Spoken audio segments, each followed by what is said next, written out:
Assalamualaikum, bersama saya lagi Cikgu Khairi dalam pembelajaran Maya. Okey, so pada minggu ini kita teruskan lagi kelas kita iaitu perniagaan tingkatan 5, di mana pada minggu ini kita teruskan lagi dengan kaedah pembelajaran secara Maya. Okey, so sebelum itu cikgu terangkan macam mana kaedah pembelajaran secara Maya. Okey, yang pertama pelajar perlu melihat video yang telah disediakan. Selepas itu sebaran persoalan kamu boleh ajukan dalam grup WhatsApp yang telah disediakan. Okey, yang ketiga jangan lupa like page MMTC untuk sebarang maklumat. Okey, jom.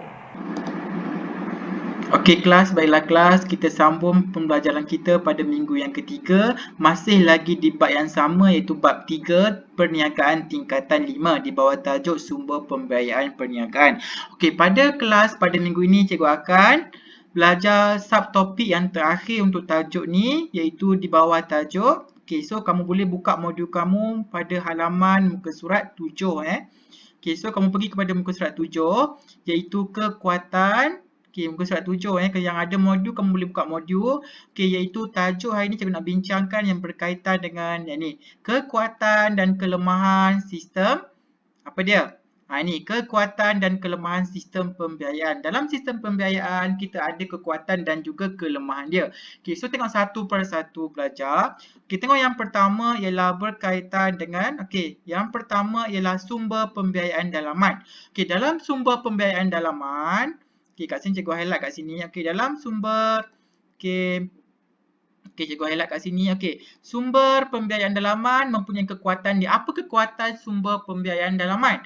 Okey, yang pertama ialah mudah dan cepat. Okey, dalaman memang cepatlah sebab kita dah kenal orang dah. So, mana kita cepat je kita punya pembiayaan dapat, betul tak? Okey, so kekuatan dia pertama iaitu mudah dan cepat. Okey, seterusnya ialah tidak perlu membayar faedah atas pinjaman.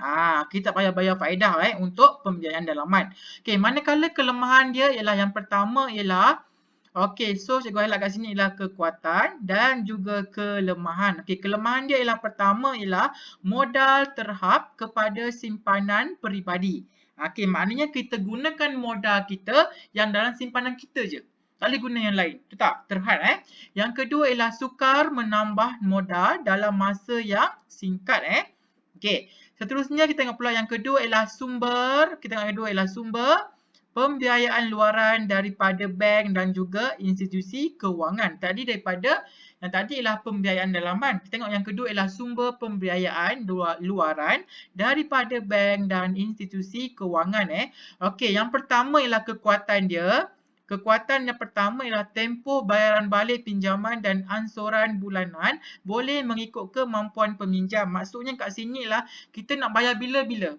Bila kita boleh bayar. Contohnya kita nak buat pinjaman selama 4 tahun. Kita boleh buatlah pinjaman tu. Itu kalau kita buat loan dengan bank itu kekuatan dia.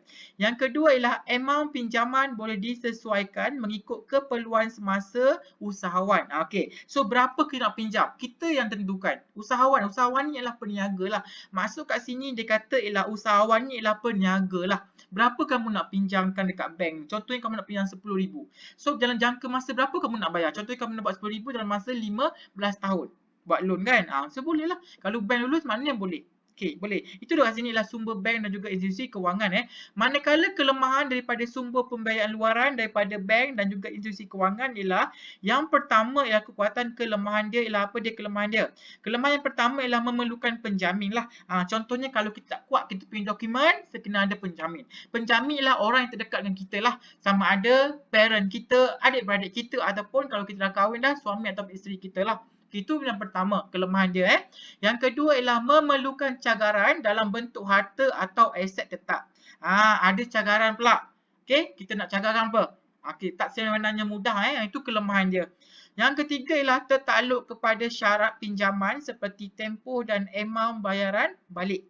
Okey, berdasarkan kepada syarat itu ditetapkan Seterusnya ialah dikenakan faedah yang tinggilah. Okey, faedah ni bergantunglah kepada bank tersebut. Setiap bank ni berbeza dia punya faedah dia. Okey, boleh? Okey, seterusnya ialah sumber pembiayaan luaran daripada agensi kerajaan. Okey, apa dia kekuatan dia? Kekuatan dia yang pertama ialah memberi pinjaman kepada peniaga yang tidak mempunyai cagaran. Mana yang tak ada cagaran. Kalau contohnya buat loan dengan bank, kena ada cagaran. So, kalau tak ada cagaran, kamu boleh buat dengan pembiayaan luaran daripada agensi kerajaan lah. Itu kekuatan dia. Yang kedua ialah amount pinjaman boleh disesuaikan dengan keperluan semasa usahawan. Berapa kena tetapkan? Berapa yang kita perlukan ikut kemampuan kita. Okey, boleh pelajar. Okey, kita tengok pula ialah kelemahan dia. Apa kelemahan daripada sumber pembiayaan luaran daripada agensi kerajaan? Cikgu nak kamu beri perhatian mana yang ada modul tolong catat, mana yang cikgu highlightkan ni. Sebab selalu keluar dalam kertas satu dalam perniagaan. Okey, boleh pelajar. Okey, seterusnya ialah persaingan yang sengit. Okey, kelemahan dia memanglah maknanya kita kena betul-betul sediakan dokumen lengkap supaya permohonan kita diluluskan dengan cepat Amount pinjaman yang terhad menyebabkan usahawan perlu membuat pinjaman berulang kali. Contohnya kita nak buat pinjaman RM10,000 tak lepas, kita lepas banyak RM3,000 je. So maknanya lepas tu kita kena mohon balik untuk dapatkan pinjaman. So maknanya kelemahan dia berbanyak kali kita kena buat pinjaman. Okey, boleh. Okey, yang ketiga ialah kelulusan dan amount tertakluk kepada terma dan syarat Okey, boleh pelajar. Itu merupakan kelemahan dan juga kekuatan. Okey, seterusnya kita pergi kepada topik yang terakhir, subtopik yang terakhir ialah prosedur mendapatkan sumber pembiayaan. Okey, ini penting. Selalu dia naik ke tahap 2. Macam mana kita nak tahu prosedur? Prosedur dia langkah-langkah untuk mendapatkan sumber pembiayaan. Okay, tadi kamu dah belajar di terangkan sumber pembiayaan daripada pihak bank, daripada agensi luar, betul tak? So, macam mana kamu dapatkan loan tu, pinjaman tu? Okay, boleh. So, dengan cara apa? Okay, dengan cara prosedur tu kamu kena ingat apa dia? Prosedur bagi mendapatkan sumber pembiayaan untuk sesebuah perniagaan ialah, okay, yang pertama ialah menyediakan rancangan perniagaan. Ini paling penting. Cikgu highlight kat sini. Okey, rancangan perniagaan. So, ni kerja kursus kamu kena buat nanti. Perniagaan, betul tak? Kamu kena plan betul-betul. Macam apa yang ada dalam rancangan perniagaan tu. Dan paling pentinglah objektif. Kenapa kamu buka perniagaan tu? Apa objektif dia? Kena tepat. Okey? Rancangan perniagaan yang lengkap mengikut format yang ditetapkan. Ni prosedur dia. Yang paling asas kena ada rancangan perniagaan. Okey, yang kedua, prosedur yang kedua, mendapatkan hikmat nasihat kewangan daripada bank atau agensi kerajaan yang berkaitan seperti dokumen yang diperlukan oleh bank, kelayakan, hak pembiayaan, jaminan dan cagaran, margin pembiayaan dan kaedah bayaran balik. So nombor 2 ni, B ni penting juga. Maknanya kamu kena dapat dulu hikmat nasihat kewangan daripada pegawai bank. Apa yang kamu layak? Apa yang sepatutnya kamu mohon? Berapa permohonan loan yang kamu boleh minta?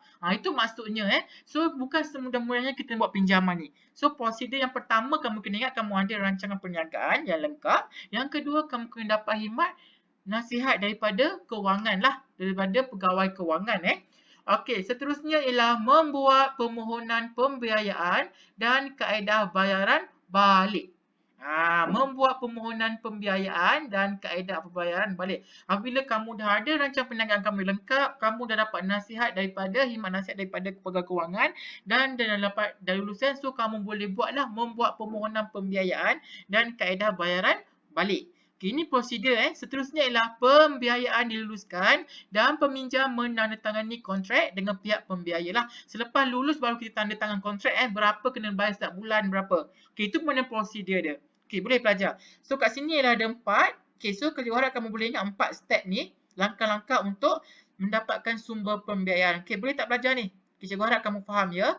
Okay, seterusnya kita pergi kepada Okey, macam mana kita prosedur permohonan pembiayaan daripada bank atau institusi kewangan? Ni kalau kita nak mohon daripada bank. Okey, daripada bank atau institusi kewangan ni prosedur. Okey, ni prosedur. Okey, kat cikgu highlight kat sini. Okey, prosedur permohonan pembiayaan daripada bank atau institusi kewangan. Okey, yang pertama apa dia yang kamu kena buat? Cikgu besarkan sedikit. Okay, yang pertama ialah menyediakan rancangan perniagaan mengikut format yang ditetapkan. Okey, mana-mana pun sama je. First kena ada rancangan. Ni cikgu highlight kat sini. Mana-mana kena ada rancangan. Okey, rancangan perniagaan. Paling penting ialah rancangan perniagaan. Kena ada. Okey, seterusnya ialah mendapatkan hikmat nasihat daripada pegawai bank seperti jenis pembiayaan yang kita nak buat, jumlah pembiayaan dan juga dokumen yang diperlukan oleh bank. Sama je dia punya prosedur, betul tak? Okey, seterusnya ialah menyediakan dokumen yang lengkap seperti dokumen-dokumen yang perlu kamu sediakan ialah salinan kad pengenalan, okey, rekod jualan dan juga pembelian perniagaan, lesen apa? Lesen perniagaan, lesen perniagaan dan salinan kad pengenalan. Okay, ini dokumen-dokumen yang kamu perlu sertakan.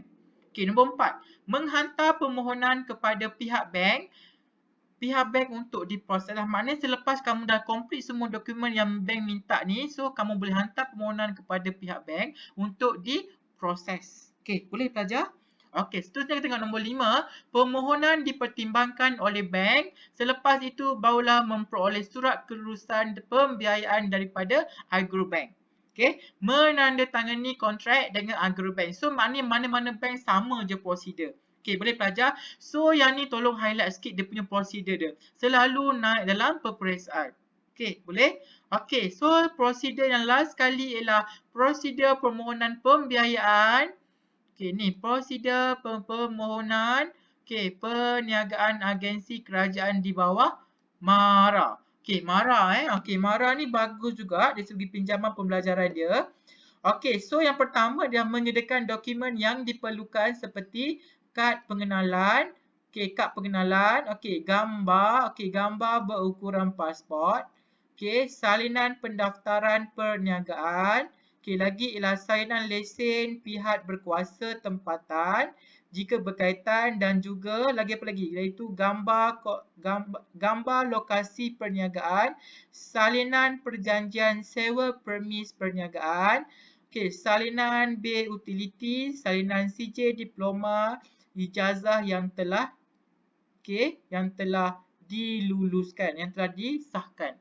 So MARA ni banyak sikit dia punya dokumennya yang kamu perlu sertakan iaitu yang nombor 2 ialah merujuk kepada hikmat nasihat daripada MARA seperti syarat permohonan, jumlah dan tempoh pembiayaan serta jenis dokumen yang diperlukan oleh MARA. So maknanya kamu kena rujuk dulu MARA. Lulus tak? Layak tak kamu nak mohon loan pinjaman ni? Kamu kena tanya dulu pegawai yang bertugas. Okey, MARA memproses permohonan, memperoleh surat kelulusan permohonan, last kali ialah menandatangani kontrak pinjaman dengan MARA. Okey, ini ialah kalau kamu nak buat loan dengan MARA lah. Okey, boleh? Okey, so last kali kita tengok tajuk yang terakhir ialah justifikasi. Okey, tajuk ialah justifikasi jenis pembiayaan yang sesuai untuk memulakan perniagaan. Okey, apa yang sesuai pembiayaan yang sesuai untuk memulakan perniagaan kita. Okey, so kita tengok nota yang pertama ialah apabila memulakan sesuatu perniagaan secara kecil-kecilan, seseorang usahawan boleh menggunakan sumber pembiayaan dalaman. Okey, so kita boleh guna pembiayaan dalaman, iaitu wang simpanan peribadi. Usahawan juga boleh menggunakan sumber pembiayaan luaran sama ada daripada institusi kewangan atau agensi kerajaan jika modal yang diperlukan tidak mencukupi lah. Maknanya first kalau kita nak buka perniagaan, kalau kita ada duit simpanan, kita guna duit simpanan kita. Kalau tak cukup barulah kita buat pinjaman daripada pihak institusi bank. Okey, perniagaan kecil-kecilan seperti perniagaan gerai makanan, perniagaan di pasar malam, perniagaan runcit tanpa permis dan sebagainya boleh dimulakan dengan modal yang kecil lah. Okey, ini perniagaan kecil-kecilan. Hal ini kerana usahawan tidak perlu membuat banyak perbelanjaan modal seperti membeli kenderaan dan peralatan mahal. Sebahagian besar modal usahawan adalah untuk perbelanjaan hasil seperti membeli stok barang dan bahan mentah dan ini boleh diuruskan dengan menggunakan wang simpanan peribadi. Okey, kita boleh guna wang simpanan peribadi kita lah. Okey, last kali ialah perniagaan yang memerlukan modal yang besar seperti perniagaan perkongsian, syarikat sendirian berhad dan syarikat awam berhad boleh menggunakan sumber pembiayaan luaran iaitu mendapatkan modal daripada bank, institusi kewangan dan juga agensi kerajaan. Okey, boleh? So yang ni merupakan tajuk terakhir iaitu justifikasi jenis pembiayaan yang sesuai untuk memulakan perniagaan. Okey, so tamatlah sudah tajuk bab yang ketiga untuk pembelajaran minggu ini. So cikgu harap kamu faham penerangan cikgu. So selepas kamu lihat video yang cikgu terangkan ini, cikgu harap kamu boleh jawab dalam modul dari muka surat 7 sampai muka surat 7 sampai muka surat 10 iaitu soalan dalam modul tersebut. Okey, so cikgu harap kamu faham. Okey, cikgu akhiri kelas di sini dulu untuk minggu yang ketiga ini. Okey, sekian, terima kasih. Assalamualaikum.